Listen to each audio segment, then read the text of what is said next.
So what we're talking about though is basically prediction and modeling protein structure, and that's what I mean by working with protein. The protein structure, as you remember, is the function of your protein. So what do I mean by that? Well, let's go to the next slide here and say, imagine here that I'm building something out of Lego. I want to build some kind of a, a living room type of environment out of Lego.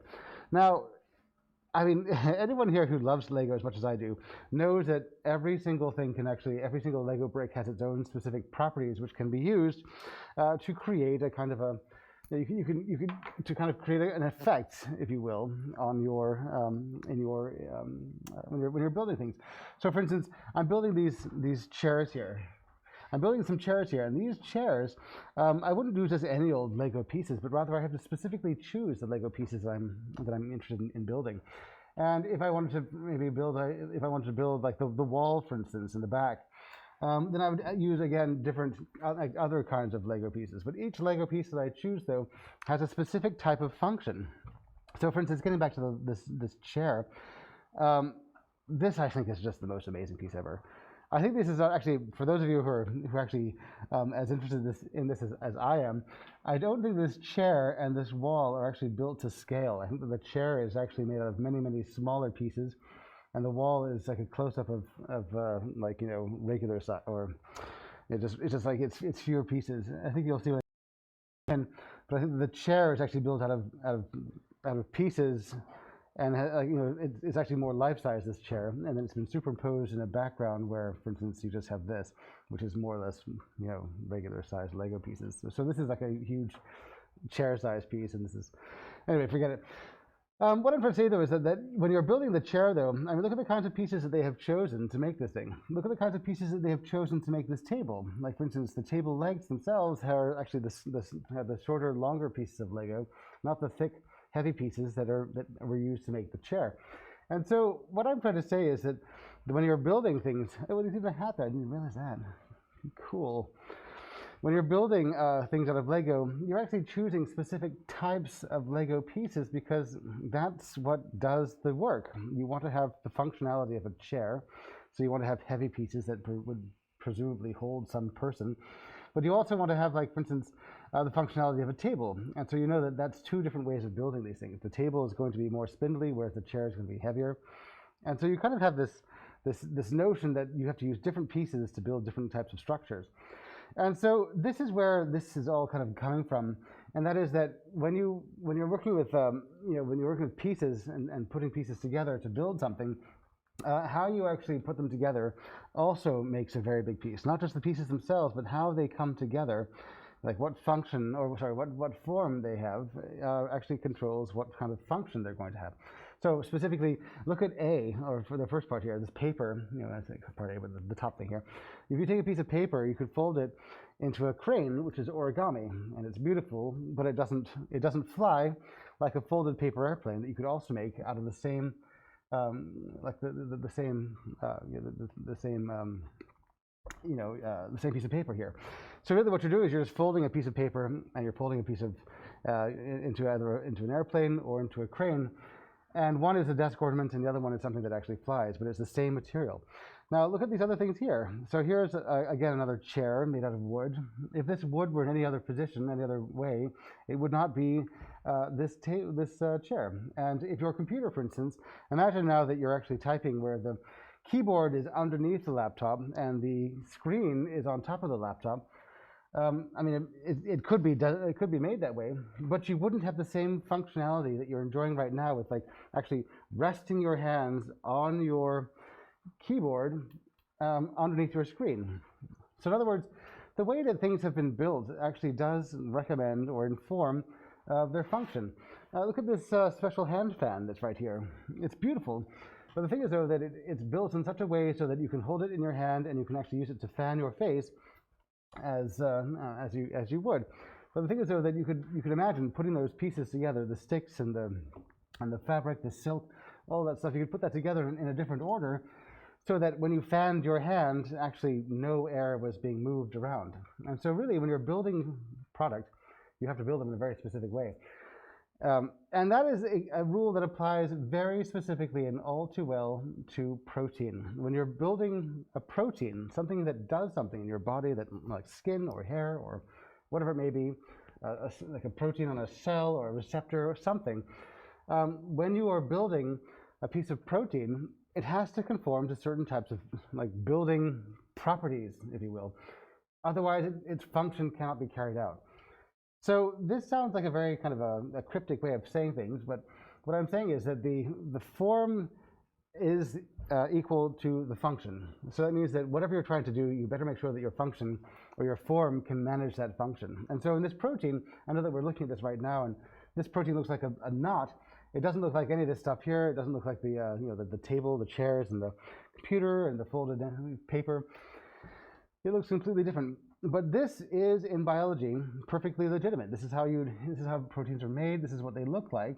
And so this curly piece of whatever it is actually does meet up with many other knotted pieces of protein. They combine together, and they actually create some kind of function. They actually do something. And it's this particular conformation where you have these helices and these sheets, and we'll talk about all these things here, the chords and the bends and everything here. All of these things here actually do contribute to the function of this protein.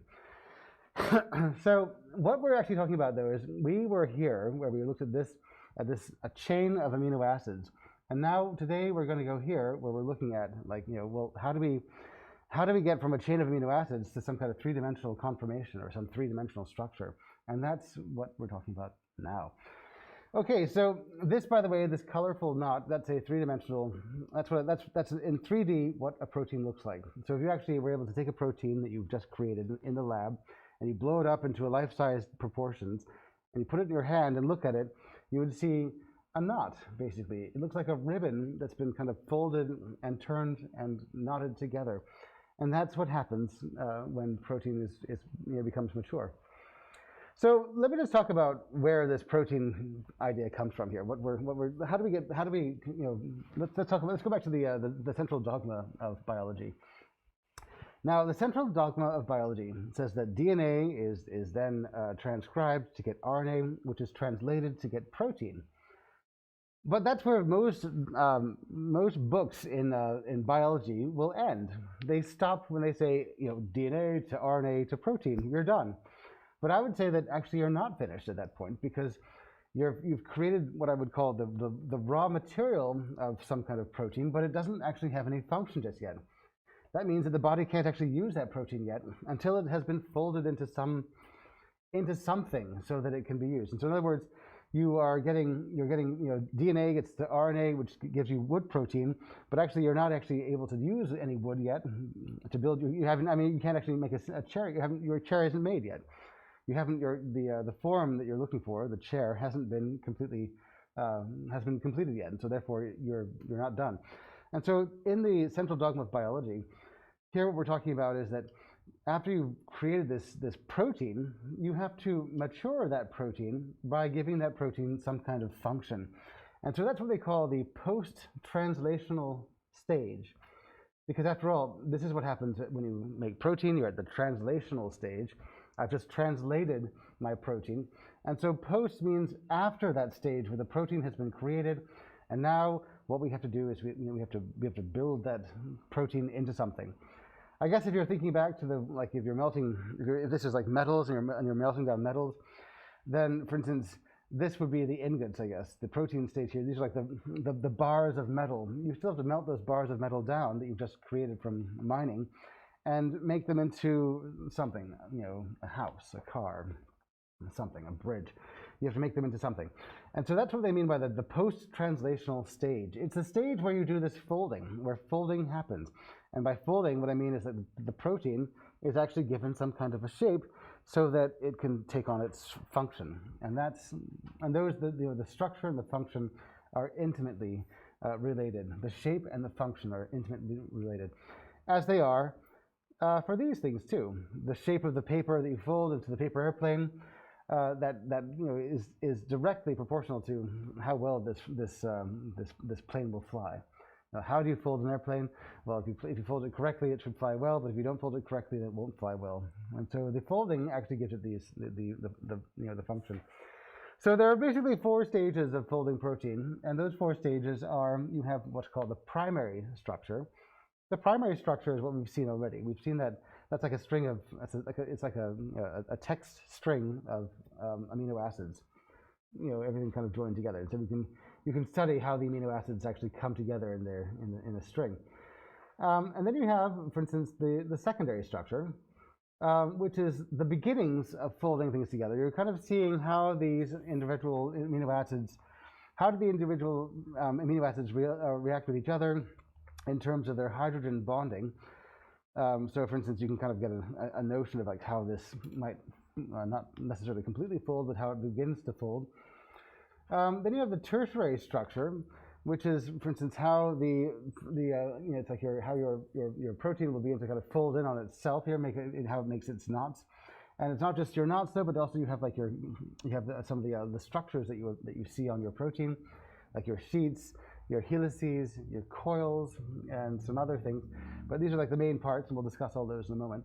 But it's like that's how your protein is actually kind of coming together. And this, by the way, when I say your protein is coming together, this folding of your protein is what they call the stable state, which means that this protein sequence, it wants to be in this state here. It wants to be in this state. It wants to look like this when it's folded up together. It's kind of like, for instance, if you have a spring that you're holding together, and you're holding it together as hard as well as you can, and if you release it, the whole thing kind of like snaps out, and it goes, and it kind of like twists and turns and does its own thing. That's exactly what this is. So this is like your spring, and it wants to come together to look like this. That's how its natural, stable state. Now I should say one more thing here, that it says it's the natural, stable state according to the environment in which it's found. So that means that if a protein is in a stable state when it's, say, I don't know what the temperature is right now, but I'll just say it's like 45 degrees outside. I'll say that if the protein were in a natural state at 45 degrees, then this is what you'd see. But if you change the temperature to make it more hot, then maybe the temperature or the stable state of that protein will change. So in other words, you can actually change the stable state of protein based upon temperature. So for example, if you've ever cooked eggs, for instance, you'll know that if you've ever made a boiled egg, that the eggs are typically liquid when they're in the shell. But then when you put the egg in the boiling water and you leave it there for 3 to 5 minutes, and then you let it sit there for a while, cool it down and serve it on toast, you'll notice that your egg actually comes more solid than liquid. So what's happened then? Why is it that your egg was, at one time it was liquid, now it's solid? Well, the reason for that is because you've changed the stable state. By adding temperature, you've changed the protein. Actually, you've denatured the protein, but it's when I say denatured, it's changed the state that it is able to survive in. And so that's really one of the big studies of protein. How does the environment around the protein change its stable state? Anyway, more on that in a bit. Now, next we have what's called the quaternary structure of protein, which is actually one of the most challenging, I reckon, the most challenging types of studies in bioinformatics. And that is that how does this protein that we've just created, say this one here, how does this protein interact with other proteins? It's every protein, if you think about it, kind of has its own personality. It has its own functions. It has its own chemical or physiochemical properties. It's like its own person, if you will. There's very specific things about it. And so how does one person interact with other people? Well, some personalities work very well, and some personalities don't work very well. Some proteins work very well together, and some other proteins just serve to unravel each other. And so it's kind of like if you're watching how proteins interact, it's like watching some kind of a soap opera for some of these proteins, because some of the proteins just do not work well at all. So you're kind of watching these different proteins kind of like, I guess, compete for resources in some sense here. And by that, what I'm saying is that they in all the wrong places, and so they're basically untying each other's knots. So it's like, imagine if you take a whole bunch of magnets and throw them together into a big heap. The way the magnets are sitting is probably not the most stable conformation. Some magnets will flip around and join up with other magnets, but you may have, for instance, some case where a magnet just can't seem to get comfortable because every time it flips around, there's another opposing magnet which prevents it from staying where it is. And so basically you might have this magnet that just kind of like completely flips around for a while. That's kind of how proteins work together in the quaternary structures, where some proteins just cannot get comfortable with other ones, and they just end up just completely changing all over again and over again and over again, changing their configurations, I guess, or their positions to be able to get comfortable with the other proteins with which they're working. That can be good and bad, as we'll see in a bit. So here's another view of these things here: primary structures, secondary structures, the tertiary structures, and the quaternary protein structures, just to make it kind of more easy to see. But you can see that at each level of these folding structures here, we get more and more complexity. And at the very, very bottom here, this is the most complex piece at all. I mean, it's like you're not just looking at one protein now, but you're looking at several different proteins altogether. And so it gets very complicated. And so you can see now that maybe in the old days, maybe imagine the use of, you could imagine like maybe how one protein would be surviving in the environment. But now with the way that bioinformatics is looking at protein folding, it's really, you're looking at one protein in relation to many other proteins. And this is what they call like a systems-based approach. You're looking at the system of these proteins. Anyway, I do have some very interesting videos. I do recommend that you have some time, that you spend some time looking at these videos. This is really talking about some of the protein folding properties that we've just mentioned. They do have some very nice graphics to help you kind of visualize what's going on with some of these when proteins fold. So I recommend you have a look at these. They're quite good. So let's talk about protein folding. What are some of the applications? Like, how do we use this knowledge? So okay, so what? So I know now that proteins can fold in a specific way. How does that change anything? Well, for instance, we know that studies that when proteins fold, I'll just put this in, I'll say correctly, in quotes, correctly, then they function correctly. So in other words, if a protein is designed, let's just say that we have a hemoglobin type of protein here, a protein that lives on your blood cell, which the only position or the only job that this protein has to do is to hold on to an oxygen molecule. That's all it has to do.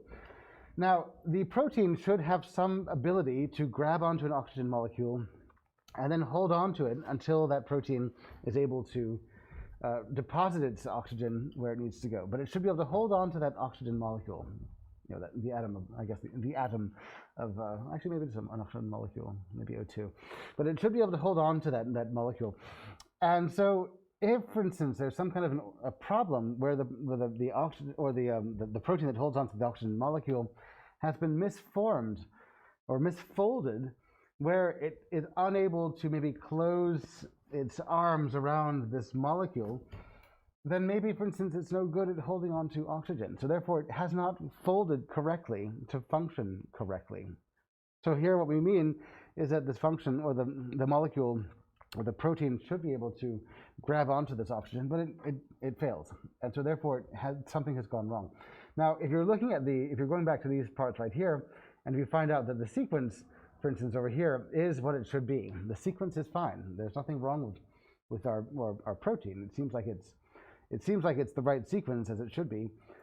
Then we might infer that perhaps something went wrong down here. The folding, something misfolded. Something happened where it didn't fold correctly, and so therefore, it's like the pieces are not falling into place where they should be. It's like making a table and building one of the legs on the wrong tabletop. And so therefore, it's like the pieces are there. You have 4 legs and a tabletop.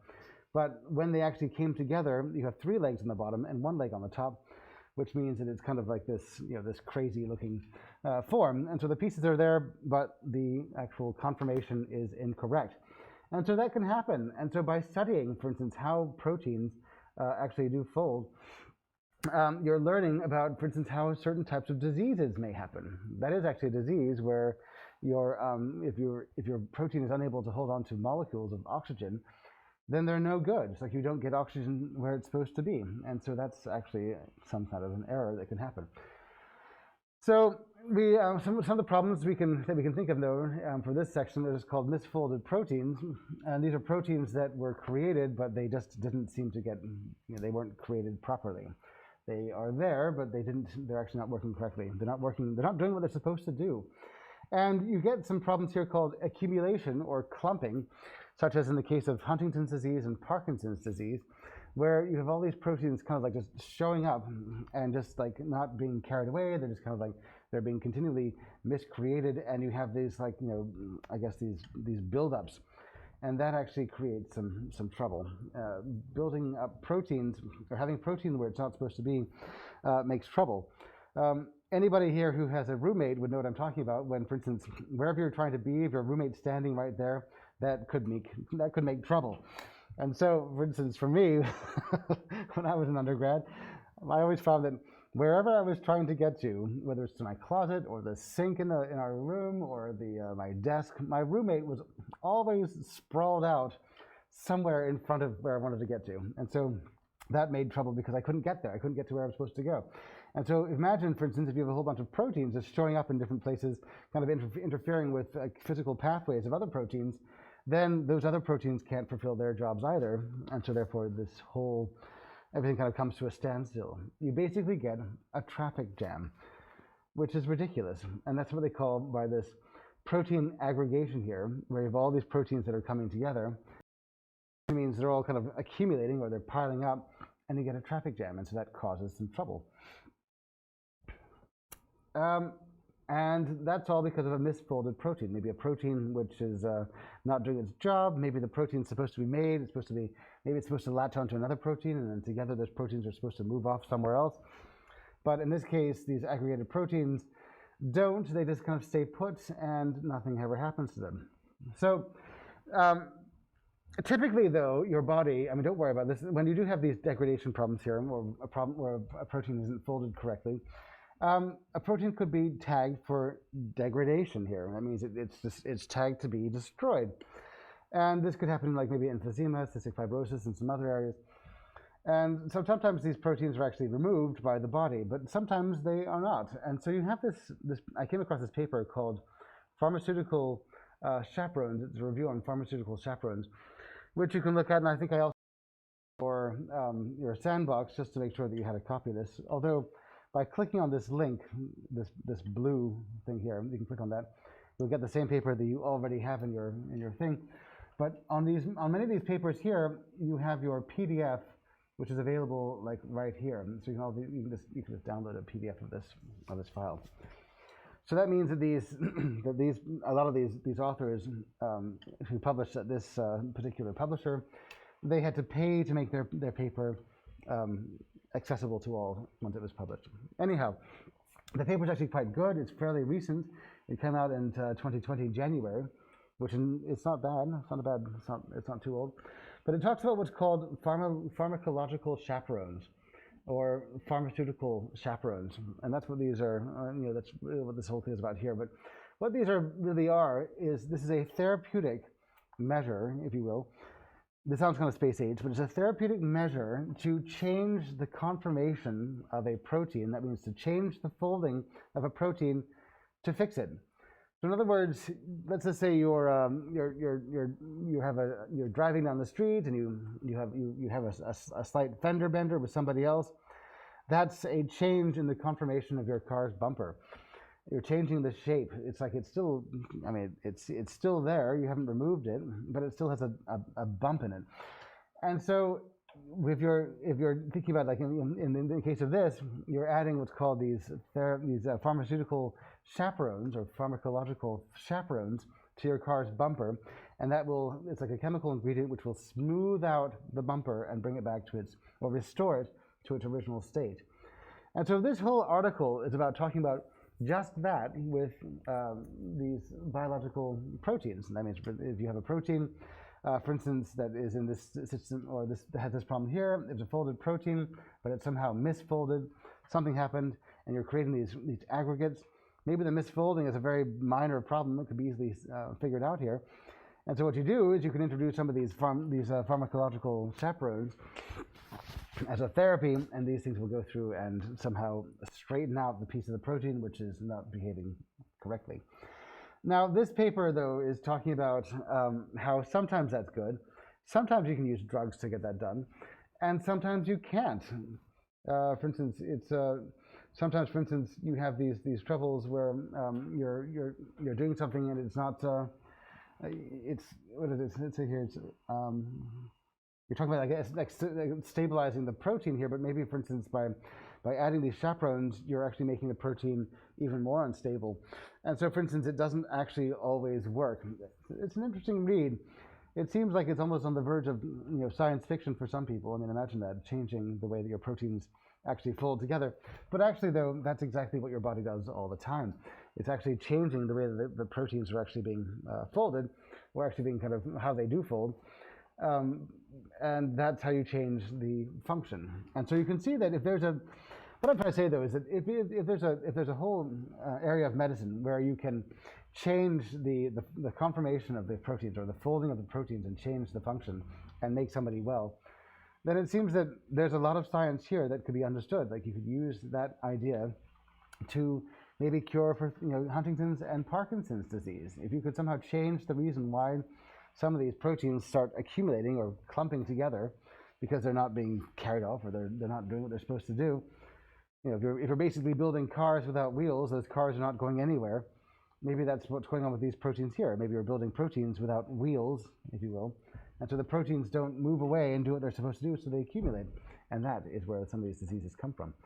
So by introducing some of these pharmaceutical chaperones, maybe, for instance, we could end some of these ailments which concern folding. Therapies to fold mutated proteins. The therapies to fold mutated proteins to render them functional, placed in a stabilized state. But read this paper, though, because just because they've been changed into a stabilized state, it doesn't mean that they're any better off. One thing that comes to mind, though, is imagine, for instance, you're in your dorm room and you notice that the door is actually kind of squeaky. And so you can think to yourself that maybe a squeaky door has an unstable hinge. It's like something is wobbling back and forth very, very minorly. But still, it's a wobble nonetheless. And so if you have that kind of thing, if you have that kind of wobble, you might think that I just have to stabilize the door and I'll be good to go. And so if you take like duct tape and and wrap up the entire door, cover the entire door with duct tape, the squeak, but you may also prevent the function of the door. So you might find that you've actually duct taped yourself into your dorm room, which could be funny. There's a question that's come through here: are pharmaceutical chaperones used to treat Parkinson's disease? Some are, but some of the other remedies are a little bit more. I guess they're more like relaxants. They try and relax certain types of proteins, which like I guess they calm certain types of proteins, or they prevent certain types of proteins from doing their work, which would interfere with healthy proteins. And so it's a mixed bag of how you would how you treat Parkinson's disease. But yes, you could use these pharmaceutical chaperones for some of those proteins, but other proteins, I would say. I mean, what I'm saying is that in Parkinson's disease and Huntington's disease, and I would say Huntington's, Parkinson's, and maybe even Alzheimer's, a lot of these diseases, they are really what I would call rabbit hole type disorders, and that means that the further you go into the rabbit hole, the more proteins you start discovering are involved with something. With some fault that's not, some problem that's bringing on this disorder. The more you look for, the more so I think that there are some proteins which they have found which chaperones do work for. But I think that if you keep looking for more modern studies of these protein chaperones, you'll find that many of those protein chaperones, these pharmaceutical chaperones, they do work. You have to use like other types of, you have to use them in conjunction with something else because there's just too much going on. They're very disorders, these Huntington's, Parkinson's, and Alzheimer's. I mean, they're very complicated, and the more you look into these things, the more suspects you start finding, the more bad proteins you start finding. You should try this out, though. I mean, you should go online sometime and do a search for like an Alzheimer's brain. Look for somebody's brain. a patient who has sadly died of Alzheimer's, sometimes they take out the brain and they can actually kind of section the brain so you can see inside the brain of patients who've had Alzheimer's. This is very sad, and you'll see that the brains of people who have had Alzheimer's are actually smaller than the brains of people who died without Alzheimer's. The Alzheimer's brains have shrunk, and not only that, but whole sections of brain tissue is missing. It's like you have holes in the head. And so that is because some of these proteins have been or they've died, or something has gone wrong, or some protein folding incident has happened where a protein was supposed to have been created to do something for some other protein, but since that first protein wasn't created, it really interrupted the pathway, and so the second protein, which was dependent on the first, didn't get something to happen, and therefore it died. And so there are many things. Alzheimer's, there's like a buildup of tau proteins. I know that's on my slides here, but they're saying that's another accumulation problem here, where, for instance, you're getting these aggregates of tau, TAU, but these proteins just kind of show up in the cells.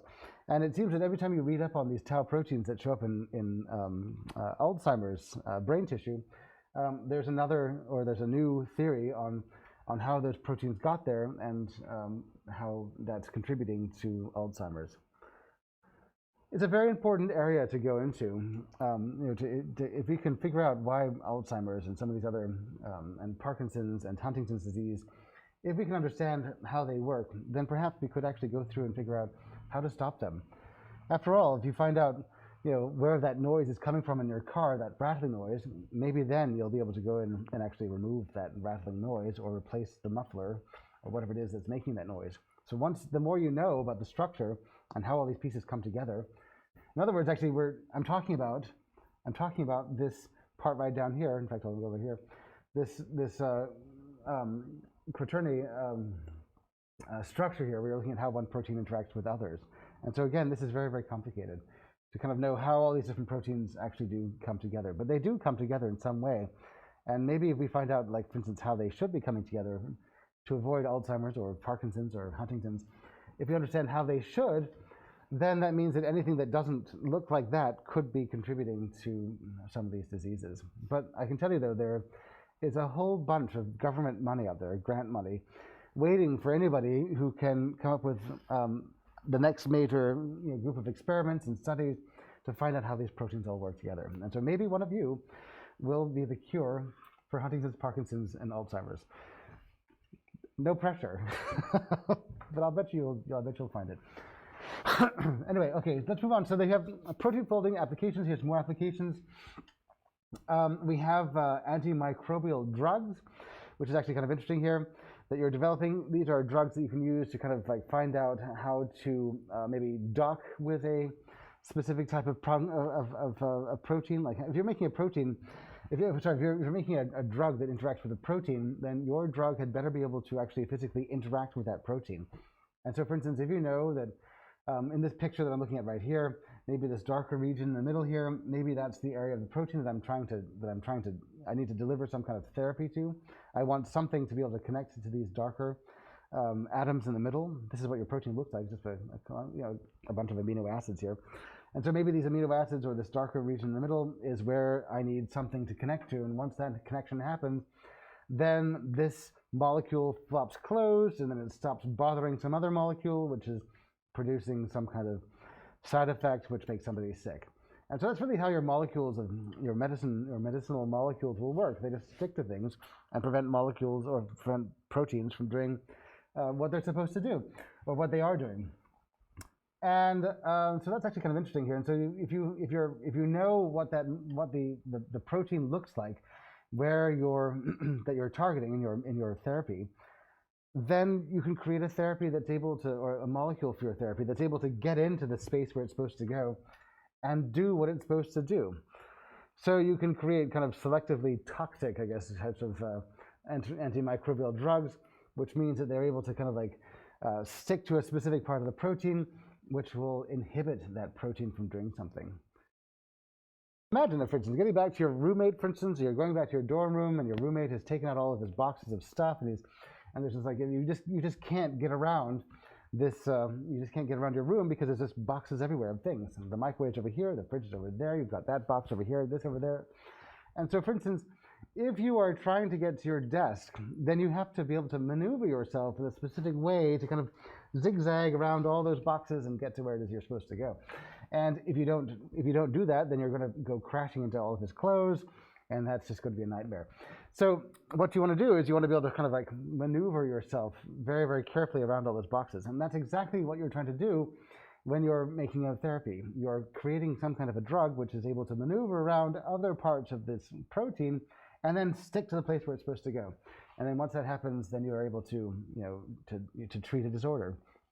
That's ultimately what's happening. I mean, it kind of removes the mystery of the whole thing here, but really you're just inhibiting a part of the protein by blocking it in some way. Yeah. Okay. So if you understand like how the protein folds, then you understand how to maneuver. If you understand how your room looks with all those boxes everywhere, then you can understand how to maneuver. Then we have the drug structures here. So again, you're kind of if you have a 3D structure of your drug and your protein, you're able to kind of like get an idea about how you can study to see how they would work together. So in other words, you can study the quaternary structure. And maybe, for instance, also by understanding what the genes or what the proteins look like that are malfunctioning, then you can figure out how you can get these proteins to actually, maybe work more effectively on similar kinds of proteins, maybe not necessarily these proteins, but other proteins which behave in a similar fashion. So in other words, if I know that all the proteins which come out of COVID-19 have similar types of receptors on the surface of the virus, then maybe, for instance, I can create some kind of a therapy which blocks all those proteins. Whether or not I've seen those proteins or not, it just blocks them. I'm basically creating antibodies that stick to the surface of the protein so that it can't bond to anything. Maybe if I can do that, then that means that I can combat seemingly any COVID-type virus, no matter what the variant. And so this is all about looking at the 3D structure. There's a couple of different studies I wanted to talk about, in case you're wondering, like, well, where can I learn more about this? Well, there's genomics and there's computational structure biology. These are two areas which are closely intertwined in computer science. I know that they have names that sound like they're biology classes, and they are. There's a lot of biology in them, but they also have a lot of computer science in them. I mean, they would have to, because the work that's involved is about figuring out how proteins fold and bend, and that's all automation. So genomics is really the study of figuring out the ordered sequences of nucleotides in a genome. Like, how does all this stuff come together? How do the nucleotides come together? How are genes built? How do we find genes? It's the stuff that we've been doing before. Those genes, how do we know where the proteins are going to come from? What are the proteins, where would they be found together? Interestingly, one of the things that I like to read about is something called centeny.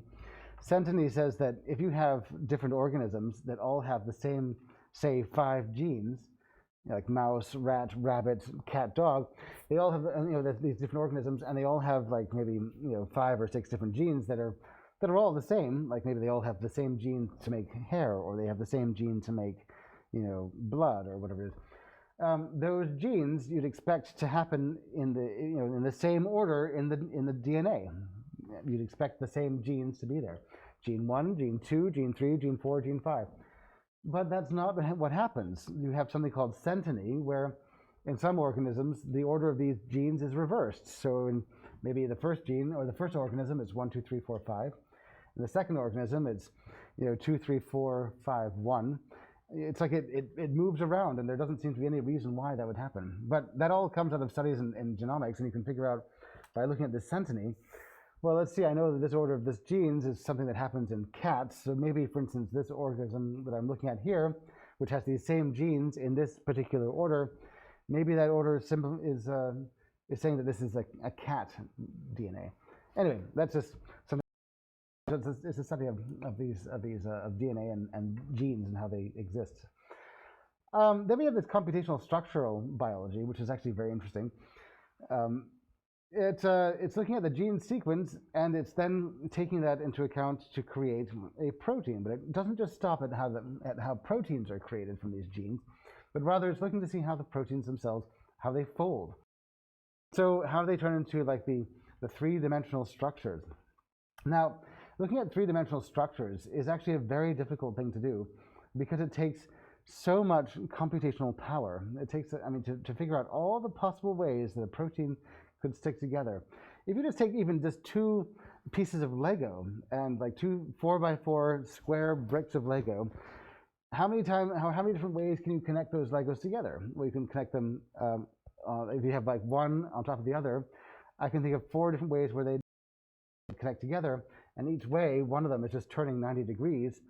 So you're basically, the bottom one stays put, but the top one is just basically turning 90 degrees each time you're connecting. So that's like 4 different ways of connecting these things. And so that's just 4 for 2 pieces of Lego.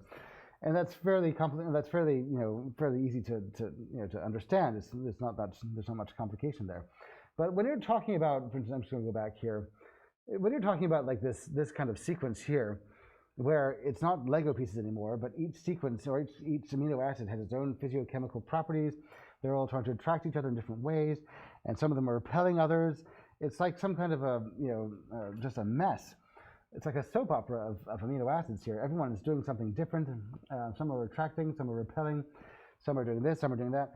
It's like you have all these different properties happening at the same time. And so if you're building a computer model to do that, or to figure out how these pieces all come together to create some folded piece of protein, it could take ages. I mean, just ages. In the old days, it would take, for instance, like, it could take, in the old days, I mean, like back in the 90s, that's the old days, and the early 2000s, it could take you maybe months to figure out how a protein would come together.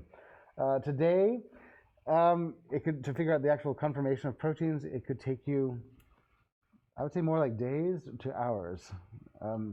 Sometimes, actually, maybe that's for the more complicated stuff. That's like if you're looking at things like this crazy looking piece here, this big white ghost of a protein, that could take a long, long time to figure out.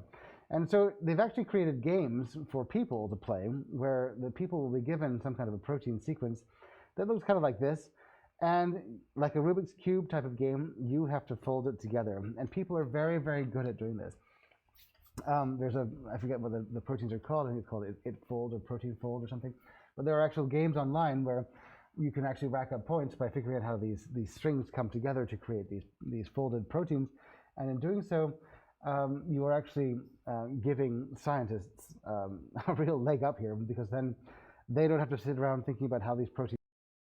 The rules are apparently very simple. You just have to make it happen. And for a computer to follow those rules, it's not simple.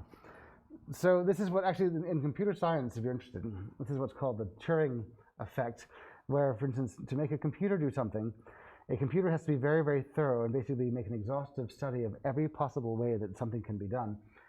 And then it chooses from the very top of the list of feasible or best ways of doing something.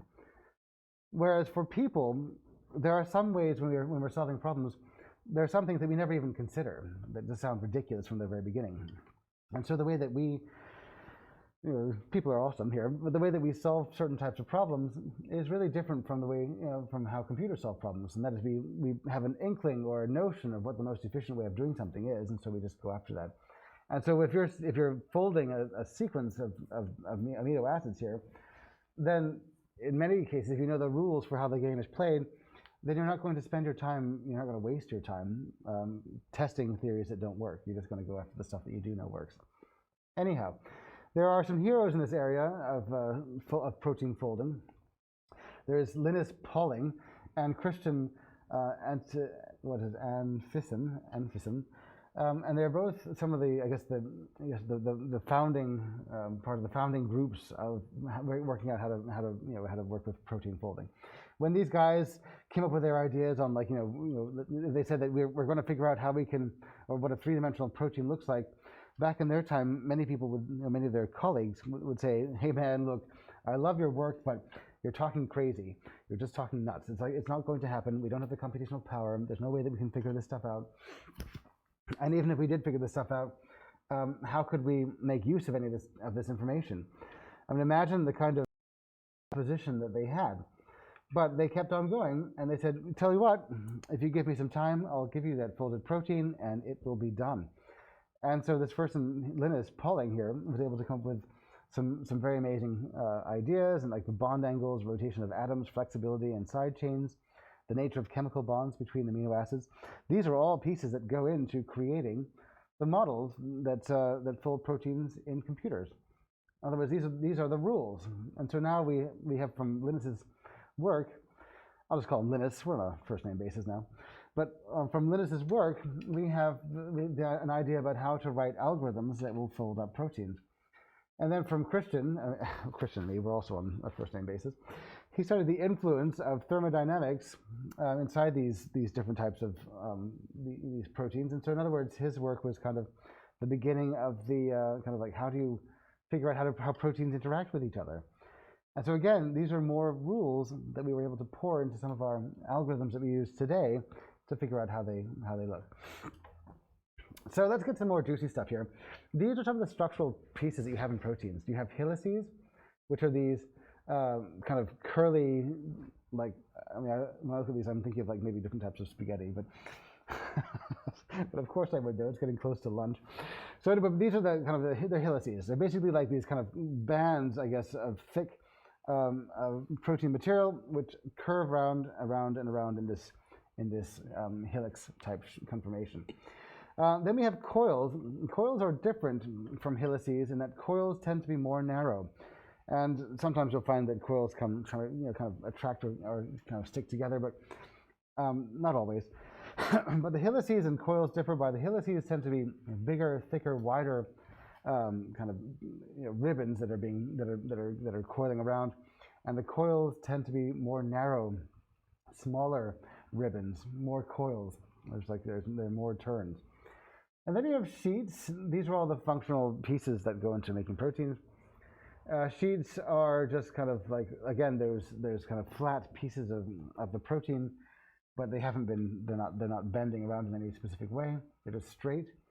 And then you have turns, which are kind of like helices, but they're wider pieces they're wider sheets that have been bent or curved or curled to create kinds of helices, but they are still kind of turns. But basically these turns are these like wiry shaped things that hold everything together. So they have these.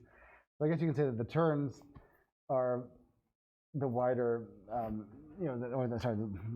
the stuff that like the supporting material. I guess it holds all this stuff together. Maybe that's a better way of looking at it. Just this stuff here, these wires that hold stuff together. Maybe this is also a turn here, this green thing.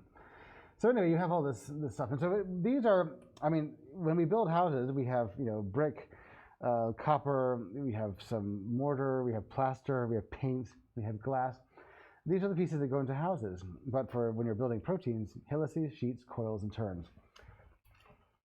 So let's talk about, for instance, like how do we work with protein folding? Like how do we actually understand like how to what a protein's going to look like when it's folded? So back in the day, I'll say, there's a tool which is still here today, which still fulfills a need, but it's called Garnier, which actually is kind of difficult. If you do a search online for Garnier, you find all these like hair products, because Garnier is also, they make shampoo, which is actually kind of funny. So if you're doing Garnier, if you're doing a presentation where you're talking about Garnier and you're doing a live search in front of all of your colleagues, be sure that you actually have the link on your slide at the bottom here, so that it doesn't make it look like you're just looking for different kinds of hair care products. And there's nothing wrong with that, but you don't want to take up too much time. But you have these, you have this tool here called Garnier, which allows you to go ahead and you can input a protein sequence in a FASTA format, and then the output is a text-based kind of idea about what that folded protein is going to look like. So, for instance, you have, and this is just an example. You have you can actually download the software that runs on your computer. But here at the top of this screen or this picture, we have the NQIF. That's your protein. But then you have this helix HH. This top level here. It's basically saying in this protein sequence, where do I get my helices? And the helices happen at the very beginning. And then I have, like, after my helices, I'll have a sheet, and then the sheet will then become a coil as I'm moving from left to right. and then it becomes a coil, and then it becomes, this T is going to be a turn, then it becomes back a coil again, and then it becomes a sheet. And so in your mind's eye, and this is where things get actually kind of complicated, but in your mind's eye, you should be kind of getting an idea about where all this, or where all these terms are coming into play. In other words, you should be kind of getting an idea about where these types of structures are here. Excuse me. The problem with this type of system here is that it does tell you where the helices and turns are as you go through the protein. It does not give you a structure that you can actually look at. Like, there's no structure that looks like this. You can't really imagine what the folded protein structure is going to look like, which is kind of a bummer. But it does tell you, in fact, I've published in this area where I used exactly this. It does tell you where the boundaries between helices and sheets are, and helices and turns, and helices and coils, and boundaries between one structure and the next. It tells you more or less where those things are, and that does help because you learn something about your protein that way. Or also, you might learn, for instance, what are the percentages of sheets in this protein? Is this protein basically made up of turns, these wiry bits, or the coils, or the helices, or the sheets? Like, what's the chief building product of this in this protein? Now, one thing I will say though is that somewhere there's actually a tool that we can play with if you want. But let me just move on to something else for a second here. Here we go. This is what the output will look like. This is what the tool will look like though. We're basically just copy and paste. In fact, you can click on this thing. This is a link. But the tool allows you just to dump in a piece of DNA. It converts that DNA into protein, as we've done in BioPython. In fact, for all we know, maybe it does use BioPython. And then it spits out this analysis, which is the same thing that we see up here. You can do all this. You can do all this work online. You don't necessarily have to download this software. But one thing I will say though is that look at this paper here. This is from 1978. This protein build or folding tool came out in 1978. So while it's cool to have this tool here, in fact, let's go ahead and run this in a new tab. While it's cool to have this, let's call this seq1 here. Cool to have this tool here. What happens? What do 4 A's do? While that's interesting, it does not mean that this is necessarily a there's much information that's been found since the time of this paper, since the time of this tool, to help us even further along with our analysis. But interesting though, if I have a sequence that's all A's, apparently it just turns into a bunch of helices. Let's try this. Let's try something else here. What if I have like A, CCC, GGG, and then TTT? Does that make any difference whatsoever? Let's just see this. Hopefully you can all see this. Hey, how about that? So my A's are still these H's, and then my sheets are the second parts of the C's, and turns, which I'm seeing right here, turns, which are this next part over here, and I have coils, and then I go back to sheets. Now, let me just talk about something else before we go on here. But how does Garnier know this stuff here? How does it know, for instance, that if you take this piece of code here, this piece of DNA, that I get turns and sheets arguably, I mean, these are arguable things here. You may have to still verify this. But at these positions, how do I know that? Well, it all comes out of this relation, or this work here that these two researchers put together, where they came up with these rules, and they said, well, these rules basically have to be satisfied a particular type of structure to show up. So if you want coils, then for instance the bond angles have to be within a certain threshold, the rotation of atoms have to be in a certain way, the flexibility have to have a certain threshold, some threshold, flexibility threshold. In other words, they've created all these kind of like small tests. So when you use a tool like Garnier here, which is actually quite cool, it's just running a bunch of tests. But the thing about this tool, as we found in fact on Wednesday we'll go through the practical, but as we found when you run standalone code, as opposed to running something like on NCBI or some big website where you have all this built-in, this infrastructure of knowledge, when you're running standalone code, you miss stuff. That means you don't have access to all like databases which existed that had like all kinds of information about where the annotations were, or what kinds of what kinds of helices were found there, where the coils were. It's like all of these online tools, not this online tool, this is still running the raw tool, but when you're running like a more structural type of tool online, it's actually using other knowledge to figure out how this all comes together. So from 1978, we have actually seen some major changes in theory and understanding about how proteins fold. And so while this may sort of be accurate, I would say that it probably isn't. I would say that there are many changes where it probably doesn't catch the whole story, just as we saw with some of our standalone programs here. The other programs that we'll use, in fact, when we come back, the other programs that we'll see will be using other types of theory and running other tests to give you a more complete understanding of how these proteins actually folded. But this is good enough, though. It does work. I've published a paper actually that uses this Garnier output to make assessments, and it was accepted. So it hasn't lost its sell-by date. Anyway, I think that I might end it here because I think that we're running out of time. When we come back on Wednesday, we're going to go through and do there's some other tools which are in these slides, which talk about protein folding. They're actually very interesting, and each tool that we talk about gives you a slightly better view of how protein folds. The only thing is that it just takes more time to do, and so it just drives you insane. Like sometimes when you're waiting for your protein to fold in your program, it's like the suspense just drives you insane. It's like you've just found a protein. You want to see what it looks like. You want to compare this protein to some other protein which you found previously. Are they the same thing? Do they have the same function? If I see the structures, I can determine the function. Are they the same? And you just can't wait. But anyway, when we come back, we'll talk about all of those without the suspense. Are there any questions before we break today? By the way, please do come to lab. Please, we have a very special lab today, which is going to be quite exciting. We have a guest speaker who's coming to talk about her work in bioinformatics. This is an old friend of mine. She is a professional bioinformatician. She teaches classes at the University of Nebraska. Her name is Dr. Kate Cooper. And to our lab at about 3 o'clock. She's going to be, we started at 2:50. I'll still be there. But she's going to be coming to talk about careers and research in her lab and other things that go on in bioinformatics. I'm really looking forward to this talk. I think this will be a really exciting talk. It's always nice to hear from her, and it's also very nice to hear to see how her work is coming along, which I think you'll find is just mystifying. It's just incredible research. Anyway, so please do come. Go from there. Alrighty? Everybody, take it easy, and I'll see you at lab today.